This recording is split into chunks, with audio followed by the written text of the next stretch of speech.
When you bring up my past, I feel that we cannot move forward. Is there a specific reason or trigger that makes you bring up my former life? Are there any areas in which you feel I have neglected you? How do you feel that I can best love and care for you? I feel like we have not been as intimate during our time together. What are some ways that we both can fit more intimacy and passion into our relationship? Have you ever gotten so frustrated or to the point where you cannot talk to your spouse, your wife? You just can't speak anymore. I know with my wife, uh, she's from the Philippines, and sometimes I feel like I just can't get my words correct to match her ears. Maybe because she hears in a different language than I do. I don't know. Maybe that's it. I'm joking, but maybe there's some times when you're having a conversation or you want to have a difficult conversation and you just know they're not going to take it well and you try to avoid the conversation. That's not a good answer. Um, you should try your best to have the conversation. If you can't, write it down. So write down. Here's something that we did in our early marriage. We wrote down the things that we had questions about. So I had to pause the video because the train just came by. Um, anyway, I don't want the train to be all. We literally live like right beside a train. I wish I could turn my camera around and like it's. I can throw a rock at the railroad tracks and not even a hard throw. But anyway, so here's a question: Why don't you feel, or why don't people feel they can talk to their spouse? This is the person that you're in the same house with, in bed with, all spending most of your days with, minus your people from work. Why don't you feel like you can talk to this person who you say you loved, you've built a relationship with, you've said vows to, for better, worse, sickness, health, all these things which are poor, and you cannot talk to this person? Um, here's some of the things that I've come across.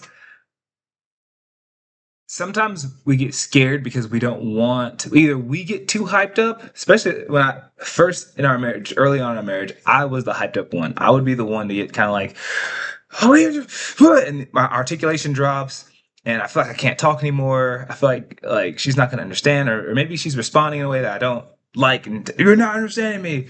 And I was the hype one.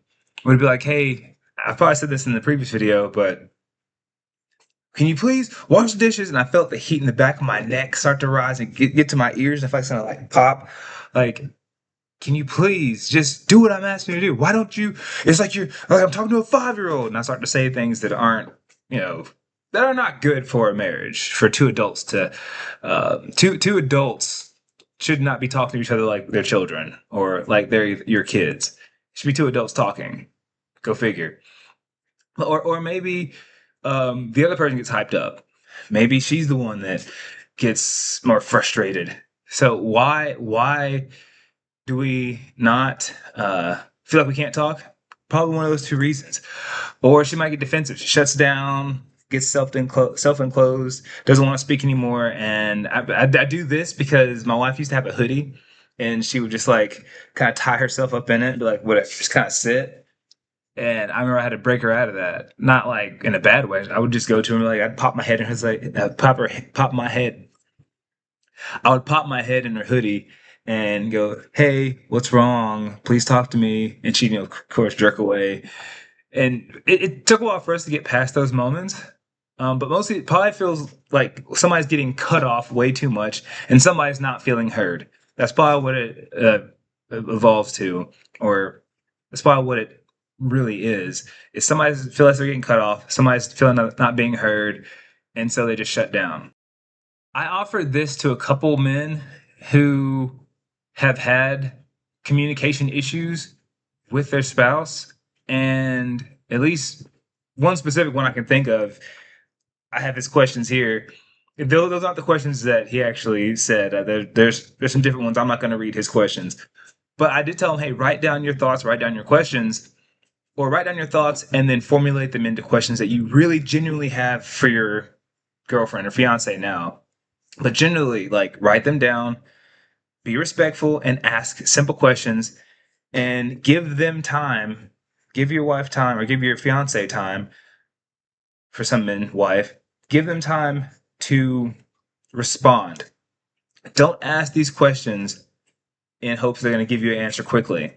So before anything else, before you even start writing, stop and pray. The thought process is, okay, I'm going to sit down by myself peacefully, write down, type up whatever these questions, and then I'm going to send them or have her look over these. And it's not going to be something that I would suggest I want them in an hour. No, like, let her have time to sit, think about these questions that you're asking, because hopefully you've conveyed the message that you really do want to, first of all, gather your thoughts, articulate it correctly. It gives you time and it gives her time to actually respond with no time limit, no pressure. Just, okay, I have time to now sit and think about these answers. So that is something that I have recommended a lot of guys do, and at least some of them have seen success from it. So, what kind of questions should you ask? This is easy. The ones you want answered. It's that simple. Um, so let's run through a scenario. I don't some in some cases I don't feel respected. You said something. You said something to me that embarrassed me in front of our friends.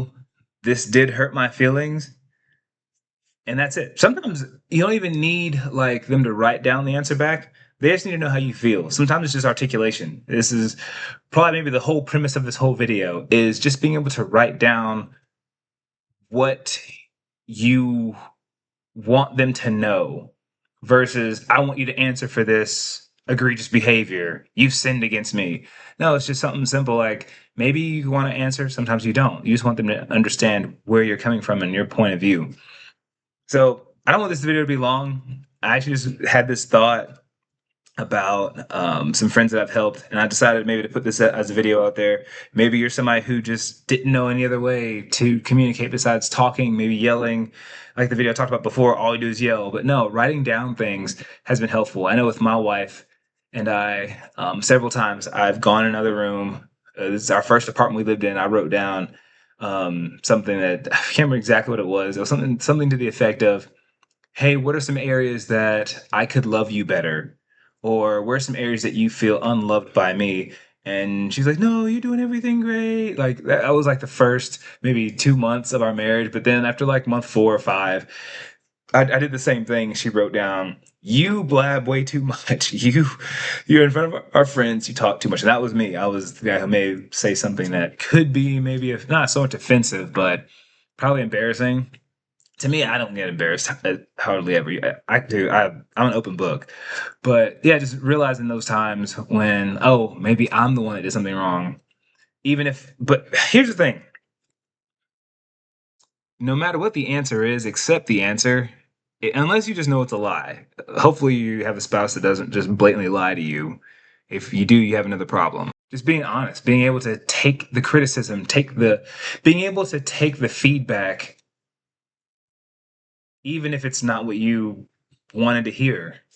Well, I hope this video. Well, that's the video. Hopefully, you can take something from this and utilize it to keep your marriage flourishing, as it were. Again, this is not so blunt. And remember, knife. Wow, knife's not so blunt. Gosh, remember, life is not so blunt. It's not just bland. Y'all have a blessed rest of the day.